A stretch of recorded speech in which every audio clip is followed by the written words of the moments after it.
Okay, today in this video I'm going to teach you about the mind, anxiety, mental strength, mental toughness, confidence, success, discipline, achieving goals, overcoming the fears of what people think about you, trauma, bullying, the past, breakups, breakdowns, addiction, challenges. It encompasses all these things. Okay, I want to explain the process of training hard and working hard. And this is my process. This is not what I read in a book or what someone else said. This is from my life experience, and I want to share it with you, and you see the results that you get. Okay, let me just first start off by saying lots of people, most people don't understand the process of building confidence, building mental strength, also known as mental toughness. They don't understand it. They think they understand it because they've looked at someone else that's done it, or they've watched YouTube videos, or they've watched hundreds of podcast shows, or they've read books, but they don't really understand it. They're not living it. They've never done it. They've never taken themselves to difficult places to get the understanding from experience, which is very, very different to getting it from intellectual understanding, where you read about it, where it's pain-free, it's comfortable, it's easy. You can read a book about a Navy SEAL, like David Goggins, or any Navy SEAL, or you could read about a person's life, or you could study my life and think that you understand me, or you understand what I've been through, but really you don't. You don't really understand it until you've gone through it yourself. And I'm going to give you examples from my life, and they're going to explain what I'm confident that I can pass on and teach today. My goal today in this video is to give people strength, motivation, discipline, accountability, hope, truth, honesty, inspiration. So when they watch this video, it triggers confidence, it triggers inspiration, so they're going to go and face the things that they need to face, get past the mental blocks and barriers. Right. So I grew up watching boxing for years with my dad. I love boxing. I loved watching Mike Tyson, Nigel Benn, Chris Eubanks, Steve Collins, Lennox Lewis, and the list goes on and on, but they're my earliest childhood memories. I loved it. I loved watching it with my dad, and I would fantasize and imagine me being a boxer, going in the ring, and me being brave and getting all the adulation, and people thinking, wow, look how brave this person is, and etc. But for years, I didn't do it. I didn't live it. I'd never been in a ring before.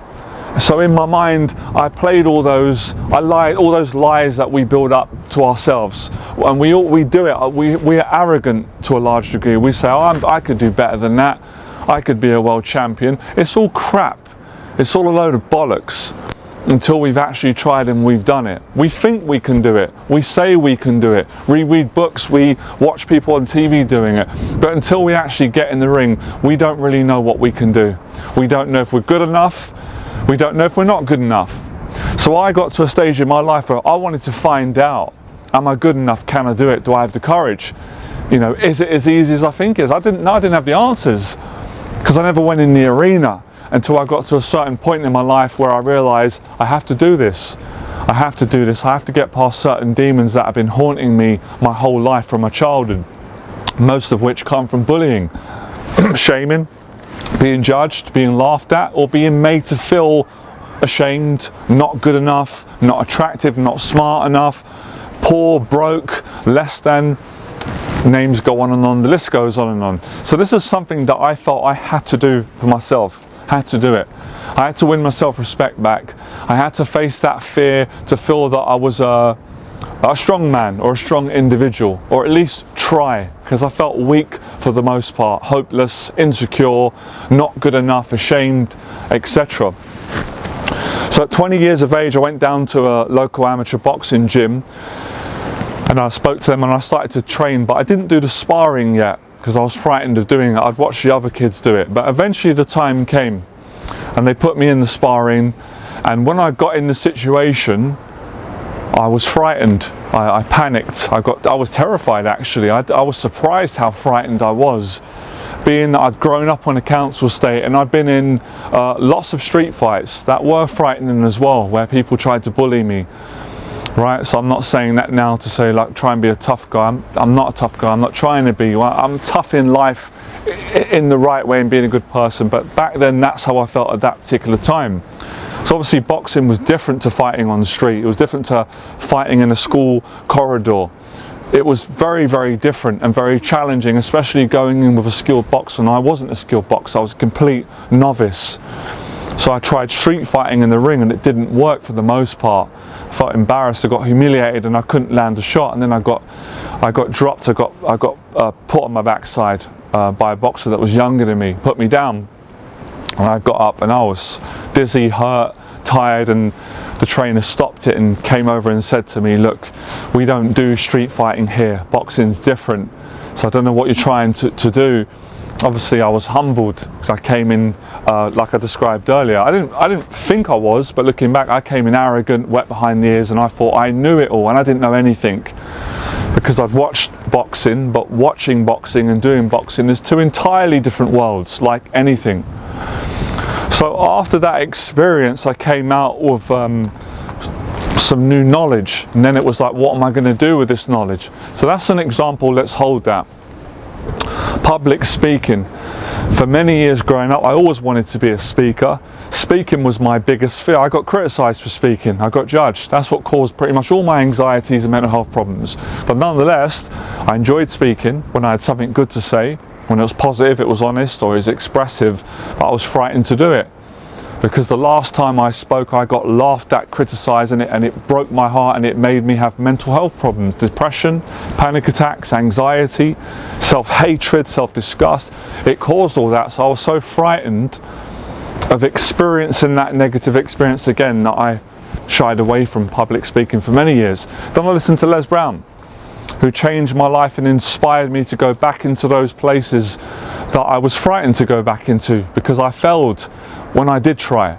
So I failed in the boxing initially. I got knocked down and discouraged, and I went away from it, I quit, and I failed at speaking, and I quit for a long time. So I failed at those two things. Then when I tried to get a girlfriend when I was younger and speak to girls, I got awkward and nervous, and I felt not attractive, not good enough, and I failed and I quit at that. Then I did the same thing in other areas of my life. So I quit at everything in my life because I got tired, rejected, I didn't get the outcome that I hoped I would, or people laughed at me or put me down. So I was quitting a lot. A lot of you might recognize this story or this pattern in your life. You might be doing it right now. I'm pretty confident most of you are doing it, which is why I go to a lot of trouble to face my own fears to help all of you, and it's worth it. You're good people.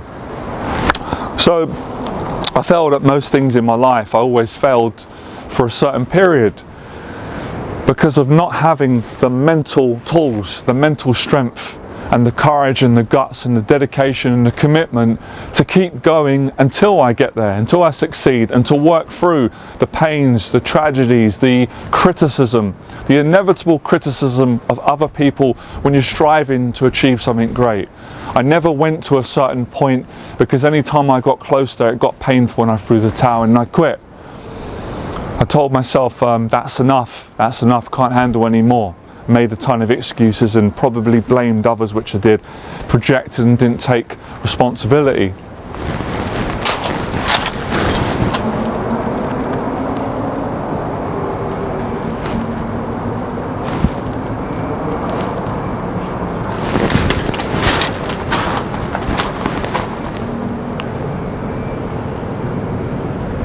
So the pain of quitting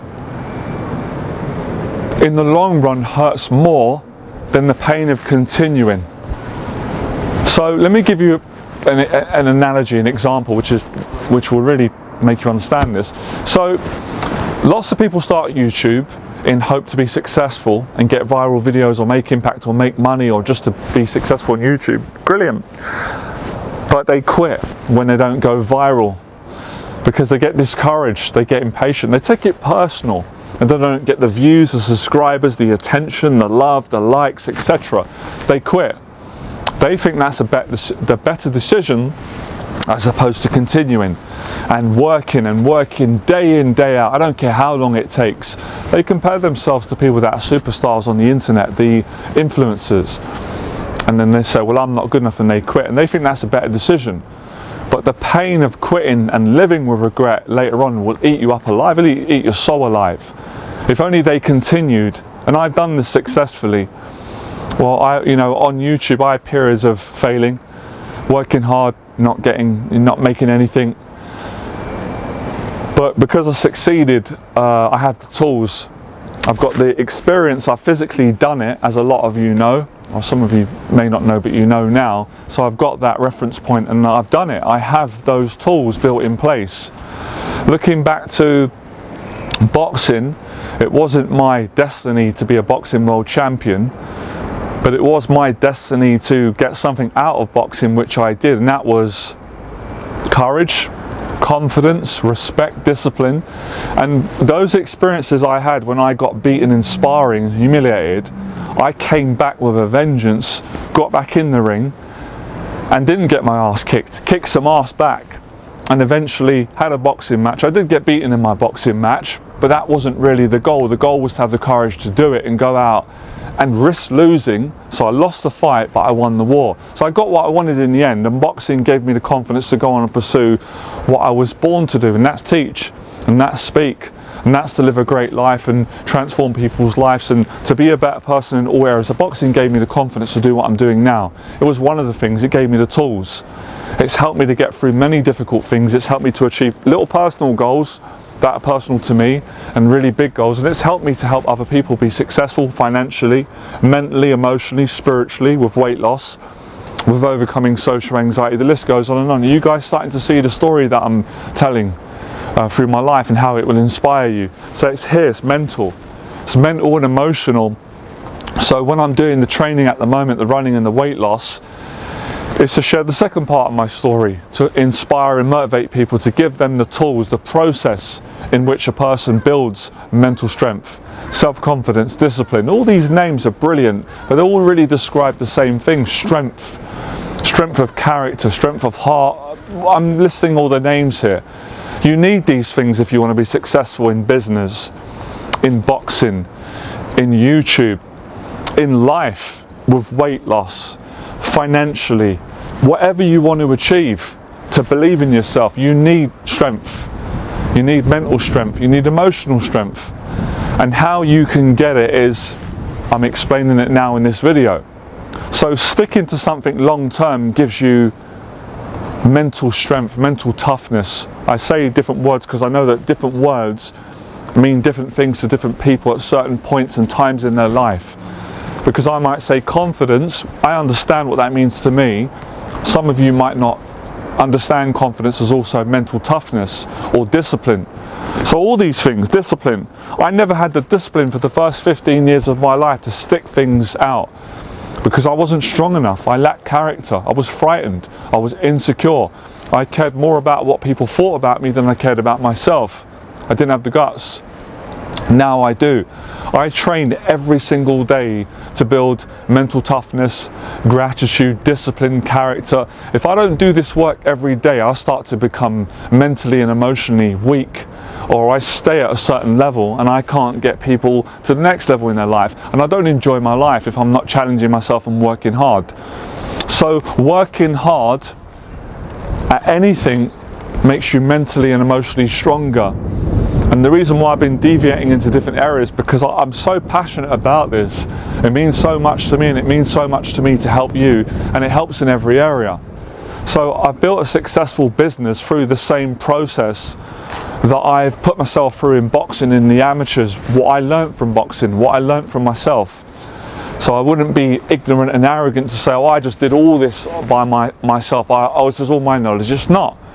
A lot of it is, but a lot of it is also what I've learned from good people, from boxing trainers, from my dad, from business people, from coaching people, from relationships. Most of this I've learned from my failures and my insecurities and my anxieties and my hang-ups and my past traumas, and overcoming these things and continuing to overcome them and helping people. I've been coaching for 11 years. And these are not just things that I'm reciting that I learned like 10 years ago. These are things that I learned today on my run. I ran twice today. I ran for an hour to Primrose Hill and back, coached a client, cleaned my apartment, and then I ran again. I did another run and trained and did dips and runs and come back again. So I refresh, I renew my mind. I go over the same things because they need to be relearned, because they're very easy to forget. And this is what challenges a lot of people, the concept of doing something day in, day out. Because the mind generally doesn't like that, because the mind will say, why are we going training when we did it yesterday? Well, because today's a new day, and if we don't continue doing it, we're not going to get the results. We're not going to get to where we're not going to keep growing. We're going to stay where we are, or we're going to decline. We're going to put the weight back on. We're going to get sloppy again. So this is training. This is the process in building a business or getting over social anxiety. It all encompasses the same thing, although your goal might be different and the situation might be different. But the principle is the same. The principle is you build confidence and mental strength through hard work. And when you work hard, at least for me anyway, I enjoy it. So, I don't know, it may not look to a lot of you that I'm happy right now, but I'm the happiest that I could ever be because I'm peaceful. I always feel happier and calm and relaxed and satisfied and connected when I've been working hard and helping other people as well. So this is the process. But a lot of people, at a certain point, they quit the process of working hard when it gets too difficult, when they're not getting the results that they want, when they have challenges, or when they start to make progress, they think, oh, I've done it now. And that's naivety. I've done that as well. So you need to keep going. And you've got to keep going, because obviously we've got a life to live. But this is mentally challenging. Even when I say it, my own mind runs its conversation and says, "Well, this is really challenging. Are you sure you want to do this?" Well, I'm doing it every day. I've been doing it for, I don't know, around 15 or 20 years now. You've got to keep doing it if you want to keep growing and keep being happy. It's like a relationship. If you want to be in the right relationship, you don't just say, "Well, I'm just going to give up on it now because we've been together for a year." If you love each other, you're going to keep going, right? Unless it's not right, that's different. But generally, to maintain any relationship, whether it's your mind, it's your career, it's your finances, you've got to keep working on it. Otherwise, it's going to fall apart, it's going to die. So this is what challenges everybody, myself included. But if you have a purpose and you have a vision and you've got a reason and you've got goals, and those goals excite you and motivate you, you're going to stick with it through thick and thin, through the challenges and through the good as well. Because you want to learn and you want to keep learning. So for me, it's been a continuous learning process. I don't know everything, of course not, but I know enough to teach you something today, and I've been teaching for 11 years as well, this process. And I love it because you can apply it to anything. And I think a lot of people don't know that. They get too narrow-minded. They separate things. Well, boxing's here, weight training's here, running's here, social anxiety's here, you know, life's here, traveling's here. But I don't really see it like that. I understand that, and there's a lot of logic in that, but I connect all of them together. I'm a deep person. Everything affects everything. Especially when you start to open your mind up and succeed and be more positive, and also fail as well. Failure equals success. They're in relationship with one another. You learn that the more that you continue working hard. So it's a continuous process of working hard. And if you don't work hard, then you're not going to grow as a person. You're not going to succeed. Then you're going to be resentful and unhappy. You're not going to feel good enough. Most people don't feel good enough, not because intrinsically they're not good enough, because they don't work hard enough. They're in their mind too much. They're listening to that conversation. That negative conversation is always going to say negative things about you and scary and frightening. It's always going to do that. That's its job, to frighten you into being safe. Has no regard for your happiness or your growth. That's why you've got to get out of that every day. That's my process every single day. Cleaning the apartment, practicing gratitude, thanks to God, socializing, exercising, dieting, training. And of course, there's plenty of time to have fun and kick back and relax. You do that when you're asleep. When you come home and you've done all your chores, have a few hours, I'll just relax and watch other people and chill out. That has its place, that's fine. But most people don't do that. That's all they do, is relax and just have it easy all the time. The most dangerous place, and I've been to different dangerous areas, and I grew up in a rough area, but the most dangerous place I've ever been is the comfort zone for too long. It's being stuck here too long, stuck in the apartment, or in your own little town. You never come out of your town, you don't come out of your area or your state. or where you live, because you're frightened of coming outside of that. You're frightened of coming out of the realms of your thinking, of your new actions, new hobbies, new goals, new dreams, new conversations. So you get out of your head when you work hard. Boxing does that. Socializing does that. Running does that. Hill runs does that. Speaking, public speaking does that. Helping people, YouTube, traveling, etc. That's the lesson today. Take what you will. And to be continued. If you like this video, I appreciate the support. Like, share, subscribe. And I'm still working on a bigger goal, which is getting on the bigger podcast platforms. I'm patient. I know I'll get there in the end, so I can share more of my story and more of this teaching as I'm going along. I appreciate the support, and yeah, have a great weekend, guys. All right, bye.